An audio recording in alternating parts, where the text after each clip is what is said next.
Alors, on va déjà commencer par vous dire bonjour. Bonjour. Euh, Ça fait à peu près un an que l'on était passé vous voir donc au chien guide d'aveugles de Wapi. Euh, c'est encore une grande occasion qui va se passer ce week-end. Oui, c'est ça, et ça fait d'ailleurs exactement un an, puisque nous renouvelons cette opération porte ouverte tous les ans, le dernier dimanche de septembre, qui est une journée nationale pour les chiens guides d'aveugles. Donc rendez-vous est fixé tous les ans sur le dernier dimanche de septembre. Alors, qu'est-ce qui s'est passé en un an ici au sein de cette maison des chiens guides de Wapi? Eh bien, nous avons agrandi notre bâtiment de 30%, donc nous sommes passés à près de 500 mètres carrés. Donc deux nouvelles constructions, donc 50 mètres carrés de bureaux et 40 mètres carrés de chenilles supplémentaires, plus une embauche, et d'autres sont en prévision encore. On peut peut-être rappeler ce qu'est l'association et quel but elle a pour ceux qui n'ont pas suivi les épisodes précédents. Oui, donc nous avons 10 ans cette année aussi, c'est notre 10e anniversaire. Donc l'objectif de l'association, c'est très officiellement, c'est de contribuer à l'autonomie des personnes aveugles et malvoyantes dans la région du Grand Est, Lorraine, Alsace et Franche-Comté. Concrètement, ça veut dire mettre à disposition des personnes qui le souhaitent un chien guide pour guider leurs pas. Ça, c'est l'objectif principal de notre association. Alors, autour de vous se fédèrent aussi bien des familles que des demandeurs. Oui, nous sommes 12 salariés, donc 12 permanents, à œuvrer dans cette association, une quarantaine de bénévoles et près de 15 000 de généreux donateurs privés. Donc les bénévoles sont principalement des familles d'accueil pour les jeunes chiots, des familles de week-end, puisque nos chiens également ne séjournent pas pendant les week-ends et les jours fériés dans l'association. Et on va dire quelques bénévoles très actifs également dans la communication, principalement dans la tenue de stands, de vente d'objets, peluches et autres, un peu partout dans la région. Alors, les financements, c'est vrai que pour votre association, c'est la ressource indispensable. Vous arrivez encore à trouver des mécènes ou des gens qui vous donnent un coup de main? Ah oui, heureusement. Donc je l'ai dit, on a environ 15 000 donateurs particuliers, privés, qui sont je dirais, notre principale ressource. Nous avons également des soutiens financiers de la part d'autres associations d'aide au handicap, telles que l'AVH, les Gueules Cassées, j'en oublie beaucoup, mais donc des associations d'aide au handicap, principalement visuelles, et bien sûr les clubs services, qui sont pour nous des partenaires très importants. Donc Club Service, Lions Club, Rotary Club, Kiwanis, Sort Optimiste, Innerville, enfin, il y en a aussi énormément. Donc, on ne vous oublie pas là actuellement.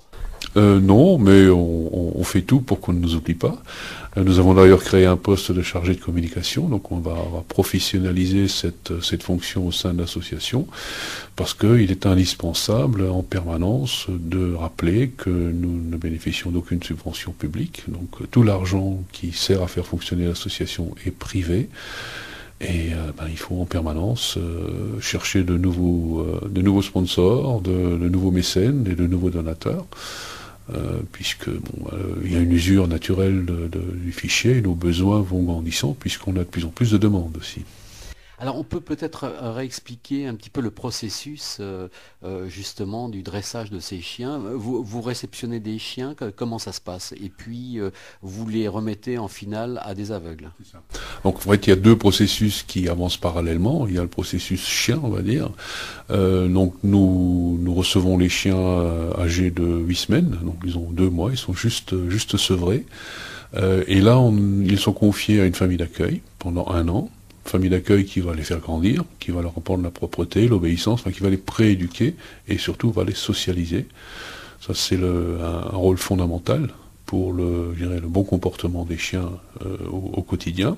Donc ces familles sont des bénévoles qui sont assistés, qui sont soutenus par nos professionnels, donc de façon très suivie. Quand le chien est âgé de 12, 13, 14 mois environ, il intègre l'association Et là, il est pris en charge à 100%, à temps plein, par un professionnel, donc éducateur ou moniteur, qui pendant 8 à 12 mois va le former, va lui apprendre son futur métier de chien guide d'aveugle. Et au terme de cet apprentissage, qui au total représente environ 2 ans, entre 20 et 24 mois, le chien est remis gratuitement à une personne aveugle ou malvoyante de la grande région, donc Lorraine-Alsace-Franche-Comté. Et parallèlement à cette éducation des chiens, on va dire la personne qui fait une demande de chien évolue aussi pendant entre 6 mois et 2 ans, selon la complexité de son dossier. Alors, on va lui apprendre à se déplacer, on va lui apprendre à prendre ses repères, on va lui apprendre à s'orienter dans l'espace. Enfin, sur un cheminement, on va dire. Et pour ça, on a un membre du personnel qui est une instructrice de locomotion, qui est une ergothérapeute de formation, qui a suivi une spécialisation, qui va préparer ces personnes à l'arrivée du chien. Et en toute fin de circuit, ce sont nos éducateurs canins, en quelque sorte, parce ils ont une double compétence, canine et humaine, qui vont ensuite apprendre à la personne à se servir du chien. Voilà le cursus complet. Alors, les familles, vous arrivez à en trouver? Vous n'avez pas de besoin, là, aujourd'hui?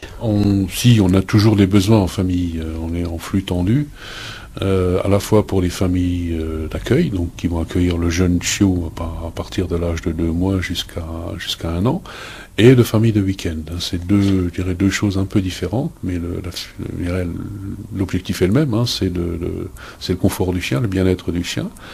Alors les familles d'accueil, évidemment, il y a quelques restrictions, nous imposons un certain nombre de choses, en particulier la disponibilité.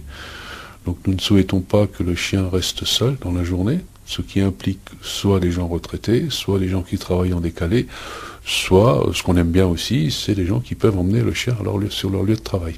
Ça, c'est l'idéal. Là, le chien est dans des situations toujours intéressantes.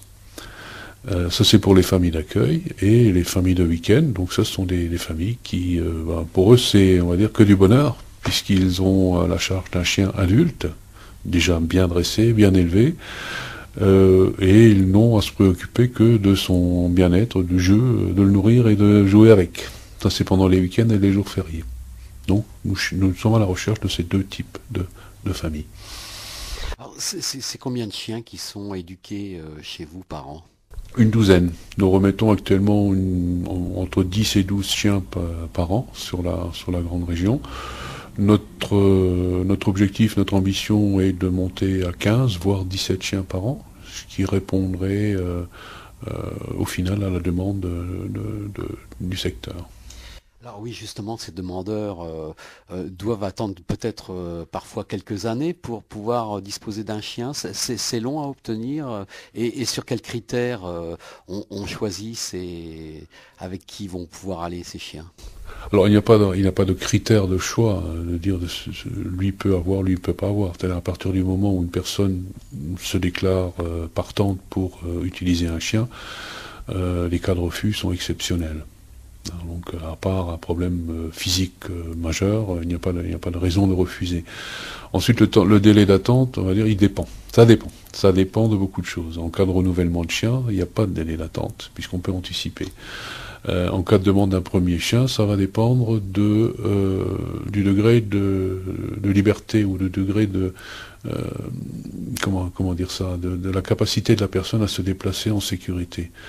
Donc si la personne maîtrise les différentes techniques qu'on appelle les techniques de locomotion, c'est-à-dire les prises de repères, l'analyse de carrefour, etc., ça peut aller très vite, ça peut se faire en quelques mois. Si la personne vient de perdre la vue ou n'a jamais eu la chance et l'occasion de se réadapter, nous mettons tout en œuvre pour la mettre à niveau. Alors quand je dis tout en œuvre, ça peut être au mieux une prise en charge par notre instructrice de locomotion qui va lui donner les clés pour pouvoir se déplacer en sécurité, apprentissage de déplacement avec une canne, apprentissage d'une analyse de carrefour, etc. Et si vraiment il y a beaucoup de travail, là on peut orienter la personne vers un centre de réadaptation. Alors on a la chance depuis quelques mois maintenant d'avoir un centre sur Nancy, en hôpital de jour, donc où les personnes sont prises en charge sur plusieurs journées, ça peut être très long, par un psychologue, par un ophtalmo, par un instructeur de locomotion, par un psychomotricien, donc tous ces professionnels qui vont pouvoir la préparer à se déplacer avec un chien. Et si, on va dire, la réadaptation est encore plus lourde, ce qui peut arriver après un accident brutal, on peut également orienter ces personnes vers les centres de réadaptation, mais là, on ira en internat. Et là, c'est à Paris. Alors pour ceux qui souhaitent en savoir plus sur l'association, il y a des coordonnées, un site internet? Alors il y a un site internet, www.chien-guide.com, donc chien et guide au singulier. Il y a le numéro de téléphone, donc le 03 87 33 14 36. Et bien sûr, rendez-vous à la porte ouverte où nous aurons des stands d'information, famille d'accueil, famille de week-end, stands d'information dons, bénévolat et surtout des démonstrations tout au long de la journée, des démonstrations de chiens en cours de formation, des jeunes chiots aussi, et des chiens évidemment, des chiens en activité. Alors, vous accueillez le public à partir de quelle heure? Ça va avoir lieu sur un week-end complet ou sur une journée? Sur une journée, sur le dimanche 25, de 10h à 18h. Donc 10h, ouverture des portes, inauguration par le député maire. Le matin, nous présentons également les dernières équipes qui ont été formées. Donc une dizaine de nouvelles équipes seront sur le site que nous présenterons. Et ensuite, ouverture des portes du chenil, visite du chenil et démonstration à partir de 14h. Et restauration sur place.